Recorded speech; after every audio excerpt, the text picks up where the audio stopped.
setting sun, but I give my life for a rising one. Don't have time for a setting sun, but I give my life for everyone. The sun comes up and the nation rises when the people come together. Yes, the nation rises. Brave men stand up and the nation rises when the people come together. Yes, the nation rises.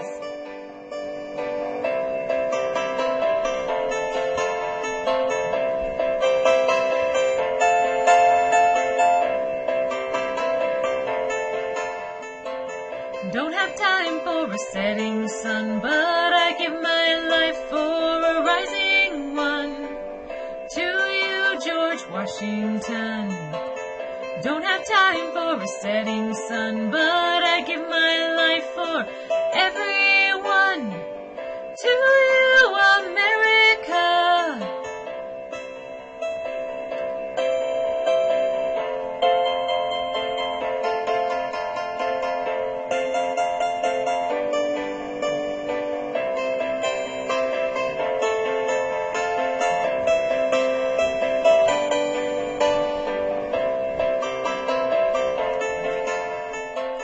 The sun comes up and the nation rises when the people come together.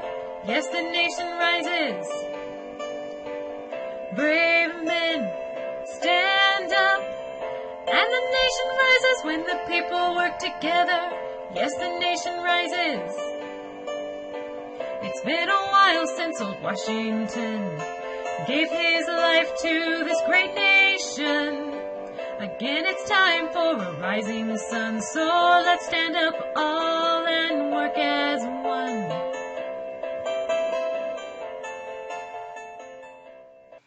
Brave man, stand up in the nation and the people work together. Don't have time for a setting sun, but I give my life for a rising one. To you, America.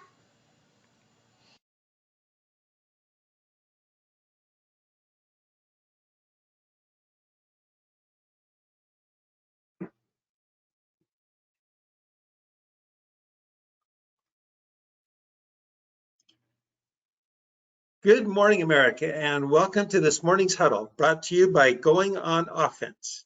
My name is Daryl Moon, and I'll be your host today. Thank you for being with us, and we hope you'll join the conversation. We have a wonderful guest panelist with us today to talk about stretching your healthcare dollar when making less money. We're holding these huddles every Monday, Wednesday, and Friday in an effort to support those who may be struggling, brainstorm strategies to help, promote resources, and to engage collaboration. Now to introduce today's guest panelist. It's my pleasure to introduce to you my friend, Dr. Bill Hennessey, founder and CEO of Pratter. I'm going to invite Dr. Hennessey to take 4 or 5 minutes to introduce himself and share a comment or two about today's topic. But before I do, I want to invite those who are participating today to join the conversation. Love to hear from you. If you'd like to participate, either send a question or a comment in through the questions box, or simply raise your hand on your control panel and we'll turn your mic on and you can join the conversation through your audio. Dr. Hennessey, would you like to take a few minutes and introduce yourself? Sure. Bill Hennessey, MD. By training, I'm a physical medicine, muscle and nerve MD. I have been in private practice for about 25 years, and then I decided about 6 years ago to found Pratter, which means price matters, a medical cost transparency and savings company. What also led to that was for about the past 15 years, I co-founded a physician billing practice. That means I completely understand the sick, twisted, purposefully complicated billing schema that is designed primarily to make the hospitals and carriers rich and to financially harm us. And I want to champion us. I want affordable access to care for all working Americans. So I've been putting my time, my money, my 80 hours a week into Pratter to help each of you. So Daryl, thank you for having me as a guest. I'm happy to entertain any and all questions, and in true Pratter transparent form, say anything as long as it's honest. Well, Dr. Hennessey, as we talk about this whole idea of stretching our healthcare dollar, clearly many Americans across the country are working on a shoestring right now, or living on a shoestring, and do need to stretch their dollar. And when it comes to healthcare, you and I both know that there's lots of things that people can do to find savings, to reduce the cost of healthcare. Talk just a little bit about what a transparency company does and how individuals who might be prescribed a procedure or need some kind of a surgery or healthcare treatment can actually do some shopping, and how transparency companies like Pratter help people find those services that are more cost effective, both to help their own deductibles and co-insurance, as well as reduce the cost of healthcare overall. Well, we do have layers of what we do. The more complicated ones that can save the most money are at the health plan level. But we do have more simpler ones that are for the employee and family members. And I'm going to gear it toward the simpler ones because I'm thinking everybody is in WIFM mode. What's in it for me? We want them to get something that they can take home to their family today. First thing I'll say is we got to separate health care from health insurance. There's no other type of insurance like health insurance because it now includes routine care.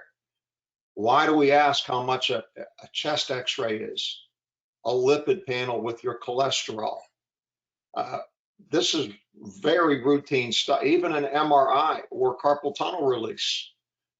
It's outpatient, it's routine. I call it commodity care. What's insurance for it? The answer, a catastrophe. For us in the medical world, that means inpatient hospitalization, you're so sick or injured you need to stay overnight, or cancer.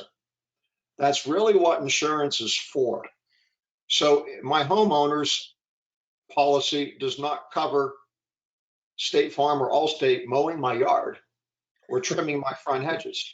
So should we really expect that a routine cholesterol level or chest x-ray or mammogram should be covered by insurance? That's routine care. So here's what's happening. When pricing is hidden from soup to nuts, that's how we get taken advantage of. And so we're revealing pricing at Pratter. We do have over 1 billion price tags of what the retail amount is, and the secret price paid is for Medicare, which is the low end gold standard payment. But at least now we know what's being paid per care item. And we take self-insured companies' data and we make that searchable. They paid their bills, they own their bills. We make it searchable. But let's get real basic, and I'll take a break here for a comment or a question. We know that your family doc costs less than your plumber or electrician. Just pay your doctor cash $50 to $150 for an outpatient visit. That's fine. We also know that 80% of people never meet their high deductible that is a national average of $6,000. In other words, 80% of us are paying for everything out of pocket. So cash is the best deal. Yes, it does not go toward your deductible, but if you don't have 5 or 6 medical conditions, you're better off just paying cash.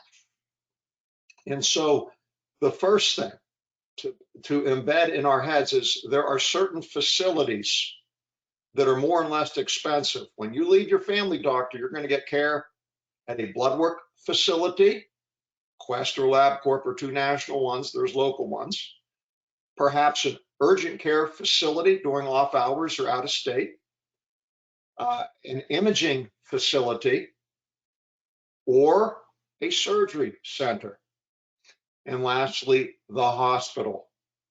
What you need to realize is the hospital facility fee is by far the most expensive. So if a doctor gets paid $130 to interpret an MRI or CT, the hospital can get commonly $1,500 to $200 for that test. If that test is done at an independent imaging center, that test will commonly be $500 to $800.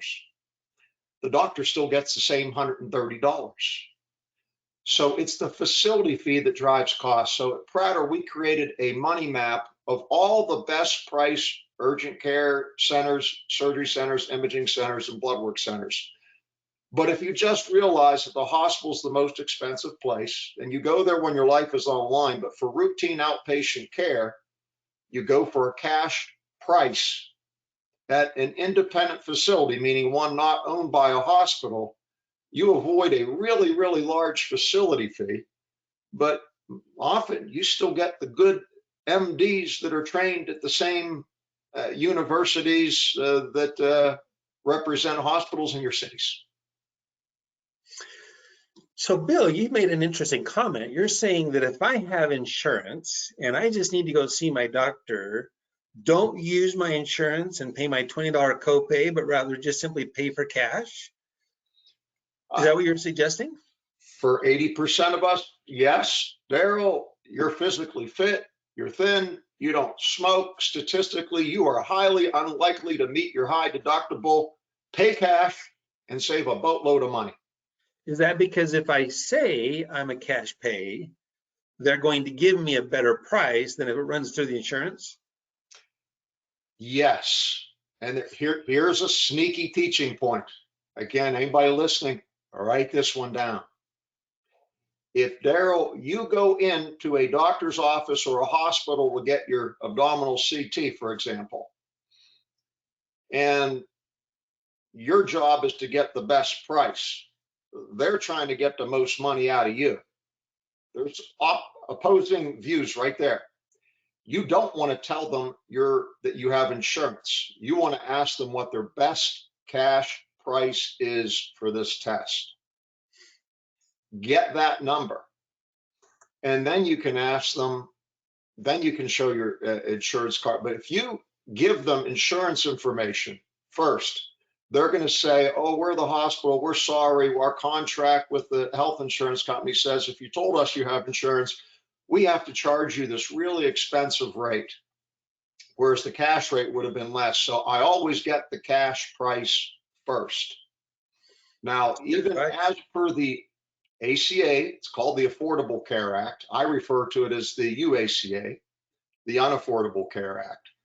Public Health Service Section 2718. We have that free listed under our website under pratter.us, learn more. They are supposed to tell you the price of care at hospitals specifically. Again, you want to avoid them as much as possible, but if you need to go there, they're supposed to tell you the price if you ask for it. They're also supposed to post it on their websites. So always get the cash price first. Don't tell anybody you have insurance. Don't show an insurance card. Get the lower money number first. Very interesting. So Bill, I know that you had an opportunity to be at the Oval Office in the White House when the president signed an executive order really promoting this price transparency across healthcare. Tell us a little bit about that experience for you, and what did that executive order ask the providers of healthcare in the country to do? Well, you know, that was definitely an honor to be there. There's a few people there that I knew but didn't know they were going to be there. And I looked around the room and thought, oh my goodness, these are not bureaucrats here. President Trump and his administration brought in all of the do-gooders who are really trying to make a difference and create affordable access to care. That was so refreshing. So the first thing the executive order does is it is a marketing tool. It is highlighting that we need to know the price of something before we buy it. It's the only sector of our economy where we don't. So it does apply pressure on providers by the mere act that he signed an executive order. Secondly, President Trump and his administration want more tax deductible pre-tax kind of advantages for the individuals, the small fellows, right? The companies with 1 to 20 people, especially, that's running 80% of working America right there. And so there is now a new component to an HRA where the employer can give employees money that is just for any type of healthcare expense. One example of that is these shares. There's Christian shares, so now you can drop the word Christian, there's just shares. Risk pools, then there's healthcare co-ops, there's association health plans. So the goal is to make more of this payable pre-tax, so those of us that are running small businesses can afford to have care. And then in November of last year was it was a final rule, not an executive, a final rule by CMS, Center for Medicare and Medicaid Services, stating in January of 2021 that the hospitals must provide the average real discount price paid per care item on their websites. Now there'd be no secret pricing. You know what Blue Shield, United, Cigna, to pay hospitals for care items. What did the ACA do back in 2010? Section 2718, you had to publish the retail rates, referred to as the charges. Now you have the retail rates as a law in 2010. We have an executive order in June of 2019. We have a CMS final rule in November of 2019.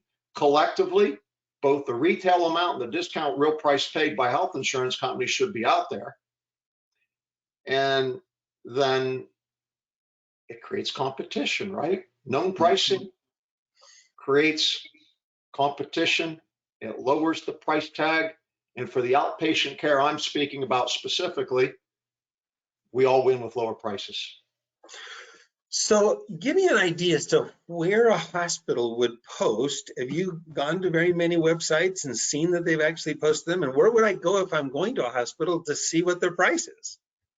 Yes, well, this is where there's a lot that are just breaking the rules. They don't care because CMS doesn't have any teeth in the guidelines yet, not from the ACA. So in other words, for hospital CEOs, there's no fines or jail time. So they're federal outlaws by not posting their charges or retail amounts, but they don't care. It's all about making the money. A typical hospital makes about $1 million per bed per year. Not that all the care occurs in the bed. So 300 bed hospital with its in and outpatient care makes 300 million. It's about the money, Daryl. And so we're supposed to be able to go on the website to see it. But what they do is they're putting it in a PDF so you can't, it's not interactive. It's supposed to be in a spreadsheet that is searchable. They don't put on the proper billing codes. There are standard AMA, they're called CPT 5-digit codes, so you can match it up to a bill or what your insurance company might tell you. If you ask for a little pricing information, you have to give the billing code. They purposely don't put the billing code on. The other thing is the more expensive the care, this is all 50 states, the more expensive the care item, the hospitals purposefully use unacceptable medical abbreviations. And even as an experienced gray-haired MD, it's tough for me to understand this. So in California, many hospitals use COR PLC. I'll bet you don't know what that is. No offense. Coronary artery percutaneous luminous catheterization. What do us lay people call that? That's a cardiac cath. Why don't they just say cardiac cath? They want to hide the pricing because the bigger hospitals are charging $15,000 to $40,000 for that, even though Medicare might pay $4,000 for it. The carriers could pay, $8,000 to $15,000 as a facility fee for that kind of care. So the more expensive the care, the more the shenanigans. Well, and if I understand it right, a bill for a hospital stay for like a cardiac cath is going to be comprised of many, many CPT codes. And in order to really understand what that total care is going to be, you would have to understand all the procedures that go into that and be able to somehow organize them to even have an idea as to what you're going to come out with. It's not like saying, okay, a 5-day stay at the hospital for a cardiac cath is going to be this much money. Now, that being said, there are healthcare providers, often like outpatient surgery centers, that will put the entire price of a procedure, often elective surgeries, on the website to where this is what you're going to pay. Is that correct? Yes, and let's talk about those independent surgery centers briefly. Those are typically some of the best doctors. Why? Because they are so good, they stay busy without selling out to the hospitals that often control 75% of the city market. All those doctors employed by the hospital get told, and this is sad, this bothers me about my colleagues, get told, send people to the hospital for all your care. We don't care if it bankrupts Daryl or he can't feed his family, but you do that or we fire you. And we're tracking where you send that. We are tracking your asses with an electronic medical record, the EMR. And we're going to fire you if you don't care. We don't care about Daryl. If he can get that same care for $2,000 in a surgery center for cataract surgery instead of $5,000 in our hospital, you still better send him. It's so sad. It's such a broken rigged system. The other thing I can say typically is these independent surgery centers, most of them, my goodness, the customer service, it's like a hotel. They realize they don't get to stay open unless you really like them. Most patients judge physicians on, are they nice to them and do they see them on time? That's not clinical criteria, but it's reality, and each person's perception is his or her own reality. And so these independent surgery centers are, yes, sir, Mr. Moon. How can I help you? Welcome to our surgery center. Because they don't get the next patient unless you're happy.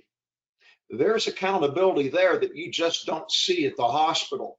So if you like to be treated with white gloves by some of the best doctors that don't have to be sold out, yes, these independent, meaning not owned by hospital surgery centers, most often if you call and say, please tell me your best cash price, I don't have insurance, or I have a high deductible, I just prefer to pay you cash at the time of service, most will be friendly and tell you.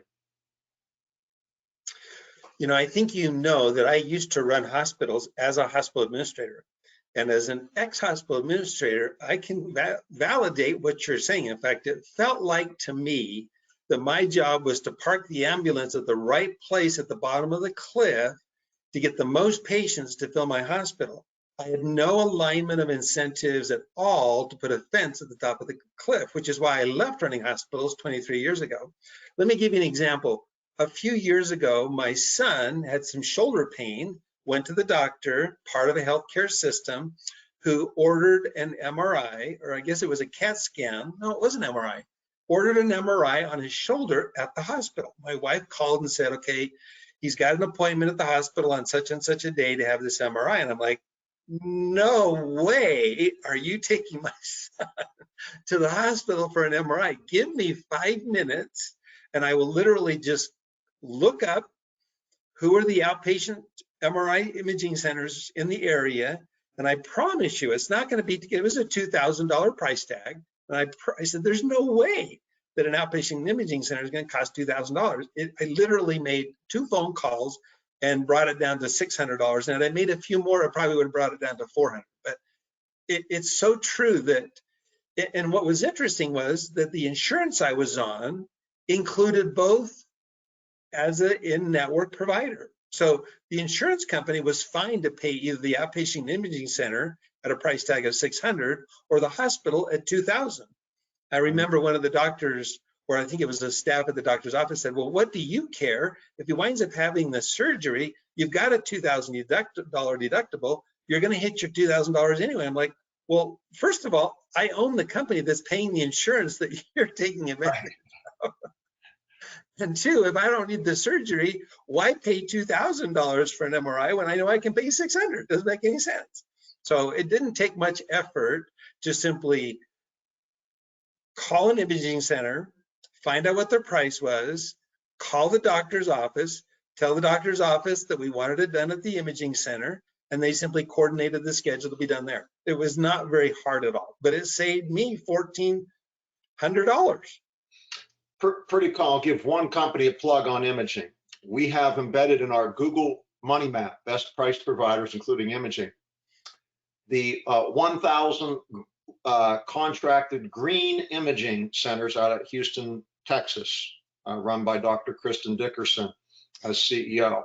And you call up and ask for best cash price. Again, 1,000 centers US of A.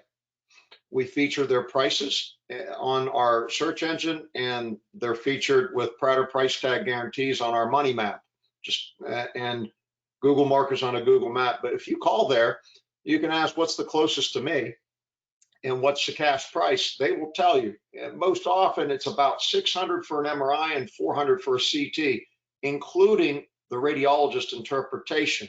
You're going to save a solid $1,500 if you have a high deductible or you're one of the 60 million Americans with no insurance, to do it that way and still get very good care. You know, Dr. Hennessey, you mentioned earlier about sharing programs. I happen to be on a sharing program because I see the value of it and the benefit. And I think one of the brilliant things about a sharing program is that when I go to the doctor, I don't have insurance. And I say, I don't have insurance. So give me your best cash price. And of course, they give me the best cash price. I pay maybe the first $500, take all the bills, send it to the sharing community. They send me the money for whatever, you know, if I have to pay the first 500, they basically send me all the difference, and I simply pay the doctor. I mean, if the only thing, and sharing programs are a lot less expensive, but just that mere fact that I go to the healthcare system as a cash pay patient saves the sharing program an enormous amount of money. That's called stretching the dollar. Sounds familiar, doesn't it? Let's talk a little bit about some of the other common medical expenses that people have, that there are various transparency programs to help them with. There's a number of different solutions for pharmacy. Any that come to mind for you, Dr. Hennessey, when it comes to ongoing medications and some of the discount programs out there? Well, you know, I use the app Clever RX. It's convenient, and it gives you a discount number, and it works at pharmacies. Again, I always ask for the cash price. If you go through your insurance, I mean, you got crazy numbers, like a drug cost $800 if you give the insurance. If you say cash, it's $30. I mean, it really makes no sense at all. A lot of people have seen the ads of Good RX. However, you have to realize that's owned by Aetna, and now Aetna is owned by CVS, the pharmacy. So now I call that a strong financial misalignment. So now I don't trust Good RX. It started out good, but it's owned by the wrong guy. So I'm too worried that they're going to refer you to CVS pharmacies now that it's owned by CVS. I want to touch base, though, also just to make it clear about the pricing for medical care. There's 4 price tags for every care item. One is the charge. That's the retail amount.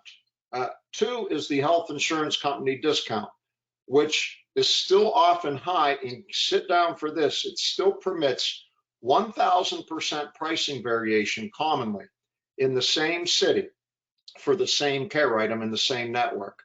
So you can get a care item for $400 or $4,000 or anywhere in between. And so if you think that being in a network financially protects you, you're wrong. So that's number 2. But again, it's still less than the retail or charge amount. Number 3 is the cash price, which is growing in popularity.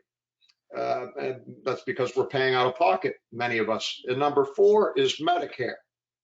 Medicare is the gold standard for what something costs. Admittedly, it's the lowest of those 4. I mentioned those 4 in order. But Medicare meaning the federal government, is the largest payer of healthcare in the United States. You say, well, why does cash have to be higher than Medicare? The answer is taxpayer dollar must have the best deal, or else it's fraud. And I think most of us agree there's enough tax dollars being wasted that that's actually a good rule, and I like it. So I'm okay that if we have to pay 20, 30% more than Medicare for a care item, but a bottom-up approach is a heck of a lot better than a top-down approach. Any ideas to the variations out there between the Medicare price and the cash price? Is it all over the place? You know, that does still have variation, but in the end, it's lower than the health insurance company's discount, like Blue Shield, United, Cigna, and Aetna. So I will see the cash price commonly, be about, 120 to 150% of Medicare at places other than the hospital, and I'll commonly see it be 200 to 300% of Medicare at the hospitals. So let's take a CT. A typical CT, CAT scan that is a little less than 400. Let's round it off to $400 by Medicare. And you can get a cash price probably $500-600 in a lot of places. And then if you go to a hospital, multiply 200 or 300% of that is 2 or 3 times. Their cash price might be $800, ballpark $1,000. But then they get paid actually by Blue Shield, United, Cigna, Aetna, typically 500% of Medicare. So you're 400 or 500%, you're at $1,500 to $2,000. So again, Daryl, sit down. That's true. The 4 health insurance companies are paying nearly 500% of Medicare for imaging like a CT or MRI, but they have the gall to tell you that's a discount. Well, and having opened 3 brand new hospitals, I was involved in creating 3 new charge masters, and 2 of those I was the CFO. And there's no relationship at all between the cost of providing care and what we create the price to be as the charge master. Generally, what we would use as the charge master is a sister hospital, and we would just simply get a download of their charge master and implement it something similar to what they were using at our hospital. Had nothing to do with actual cost of care. Had to do with, well, what's kind of the standard in the industry? What's being charged at other facilities? Yeah, hospitals work off margin. I mean, why even try, if you're a hospital CEO, to figure out the exact overhead? Let's say for an MRI that the machine costs X number of dollars, the tech costs X numbers, here's what the square footage costs, here's what it costs for the janitor to keep the room clean. Why even figure that out if all you do is jack your price up next year? You don't even have to think. Yep. So what can an individual who's just an individual out there struggling to keep their head above water right now, what are some resources that they can use to go find some of this price transparency? Obviously, your particular program is accessible through employers, but do you offer anything for the public at large, or are there transparency resources that people can go to find out some of this information? We don't offer that yet. We're going business to business as a business decision or strategy, because the customer acquisition cost, as they say in the business world, is too expensive to go one-on-one business to consumer. We will get there. That is what I aspire to. So you do have to be a member now, but in terms of getting the fees for service for doctors, a lot of that is public. This is the doctors, not the facilities. But just doctor care is available on cms.gov, the federal government, and then you just try to bump yourself up 20 to 30% above that. If you start looking around for a physician fee schedule, you will find something, and you can look up what a care item costs. If you had to, Google what's the billing code for, you name it, MRI, CT, chest X-ray, you'll get it, and you can plug that into the CMS, Center for Medicare and Medicaid Services search engine, and get a price and go 20 or 30% above that. For the facilities, what I recommend is, again, you can still do a search engine look up for freestanding surgery center, freestanding imaging center in whatever city. When you see those, I'd recommend calling at least 2. You want to vector in and see if the prices are similar and low. That's a good deal. And then if you want to call one hospital to make sure that the independent ones are a lot less, now you can feel really good about your decision. But if it's 3 phone calls, for an imaging study, I don't know anybody, hardly anybody, I should say, making at least $1,000 an hour. So, it could be worth 10 or 20 minutes of your time to call one hospital, thinking that's going to be the high price, 2 independent surgery or imaging centers. What's your best cash price? And now you get some sense of the fairness of the cost of care. So Dr. Hennessey, you're a doctor, you're an MD, you've practiced medicine with patients. Let's talk a little bit about the white coat syndrome, because there are many people who go to the doctor says, go here, and because they wear a white coat, you do what the doctor says. Talk a little bit about, obviously that's one of the big challenges people have is, can I question my doctor? Can I actually shop for care? Is it possible to do that? Well, we're at a time where things in healthcare consumerism aren't just evolutionary, they're revolutionary.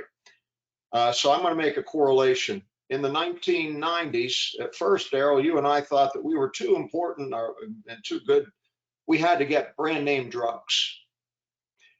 And then we started learning that they were 10 or 20 cents on the dollar for generics. And we asked, well, is it the same chemical structure that we learned about in organic chemistry? Yes.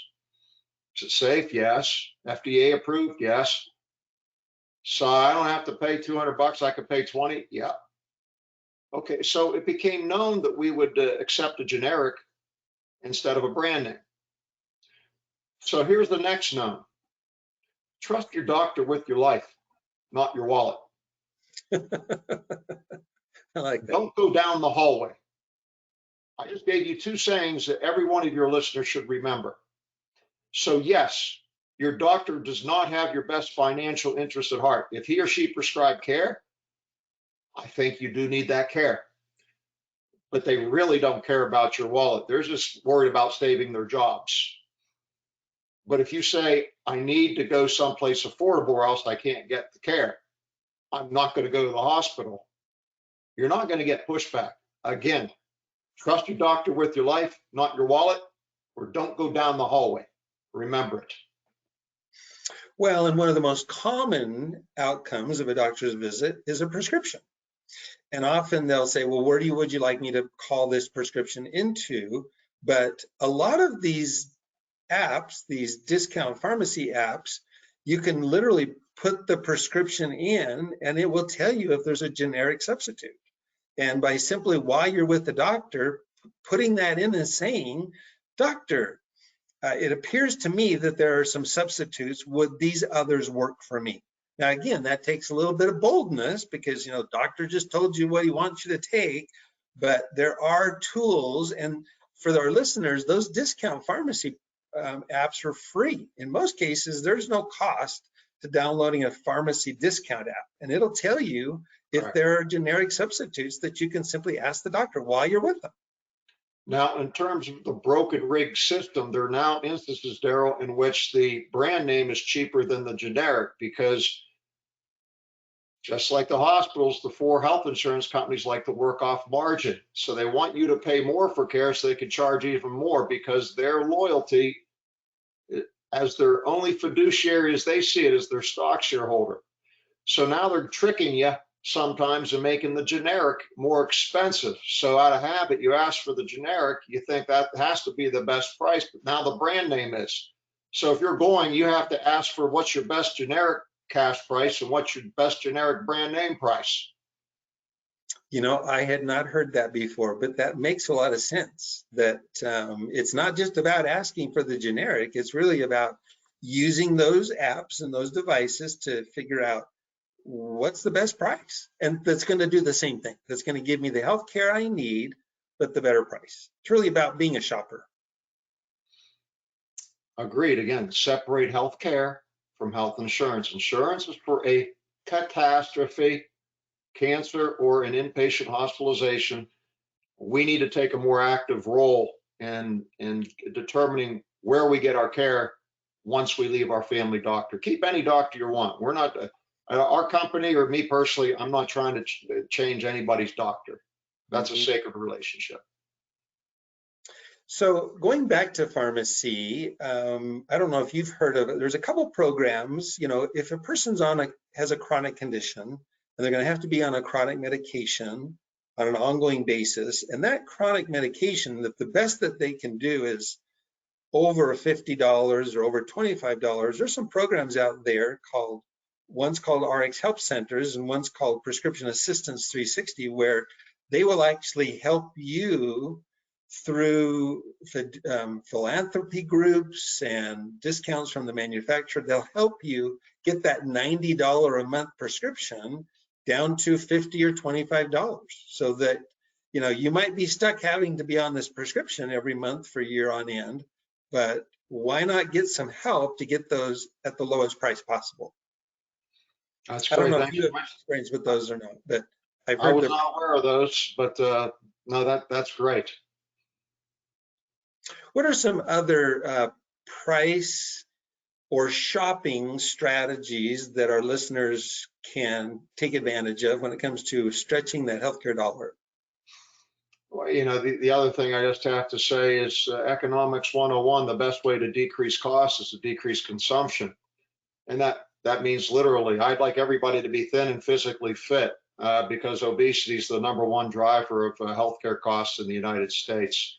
It's related to diabetes, hypertension, hypercholesterolemia, gastroesophageal reflux disease, aka reflux, obstructive sleep apnea, carpal tunnel syndrome, knee osteoarthritis. It's really just one diagnosis. So, you know, work the buddy system, find somebody else, hold each other accountable, and do your best to stay healthy.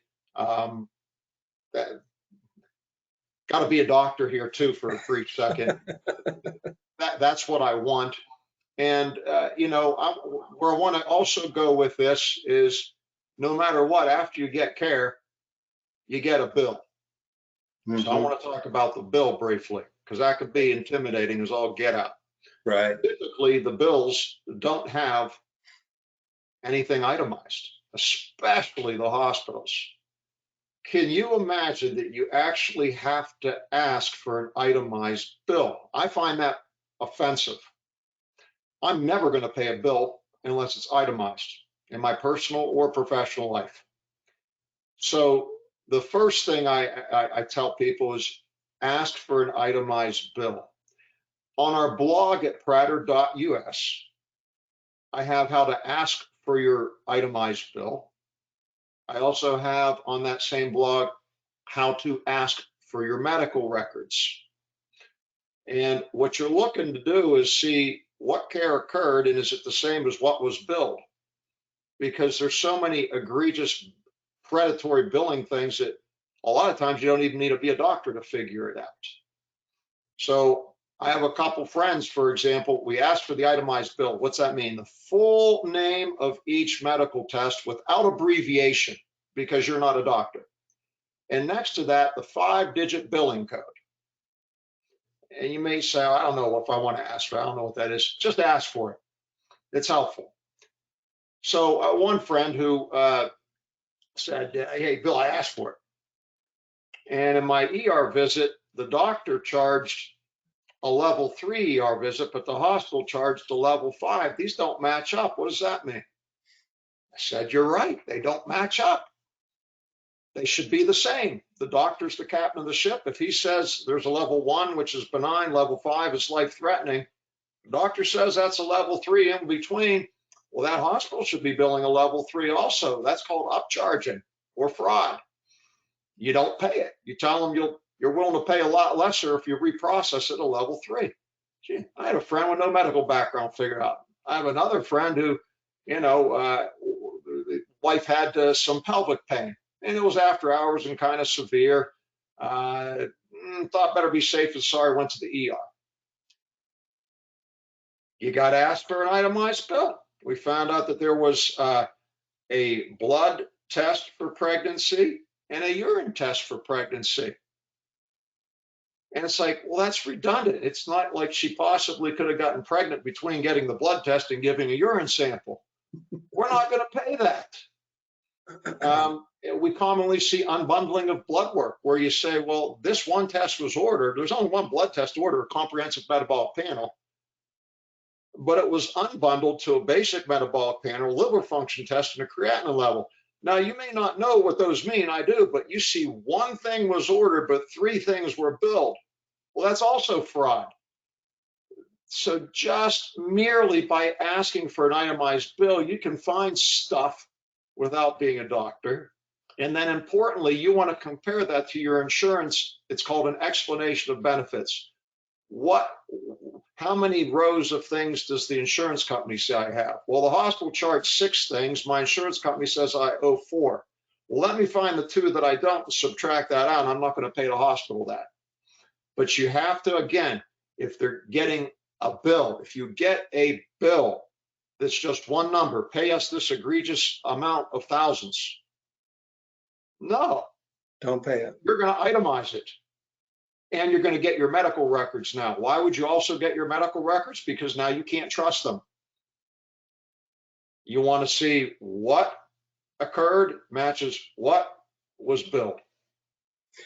Well, and if our attendees think for just a minute that this isn't important, we need to remember that the #1 reason for personal bankruptcy in America is healthcare bills.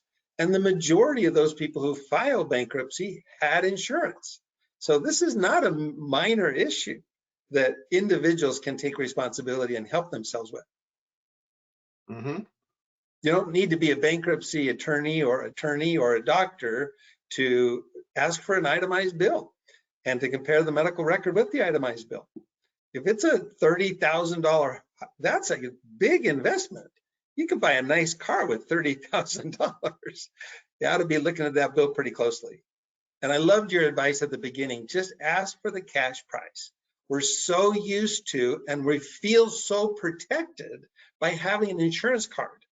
That's been the hardest thing for my family as we've made this adjustment from a sharing program or from an insurance product to a sharing program. Is like, but I don't have an insurance card. I'm not on insurance. I feel vulnerable. And quite honestly, having that insurance card can often be one of the biggest problems. If you have it in the pocket, keep it in the pocket and just say, look, I want to know what your cash price is, because it's always going to be less. And we don't buy much else with a middleman. So having a middleman, meaning a health insurance company, generally makes the care that we all receive twice as expensive. Right. So Dr. Hennessey, we're going to wrap things up now, but is there anything else that you wanted to share today, or that you haven't had a chance to share maybe in the last couple minutes that you can share with us in conclusion? Well, yes, I want to say a lot of the advice I gave is also available free and can be reinforced or printed out from our website. You don't have to be a member for this. We do want to give back to others. And so at Pratter, Pratter.us, pricematters.us, United States, Pratter.us, you could go under Learn More Consumer Tips. Probably, we do tell you how to ask for your care in one short paragraph.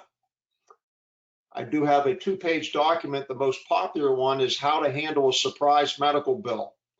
A, how to prevent it. B, you got one. Now what do you do? And C, they want to take you to court. What are your legal rights and how should you handle it? So that one's free, how to handle a surprise medical bill.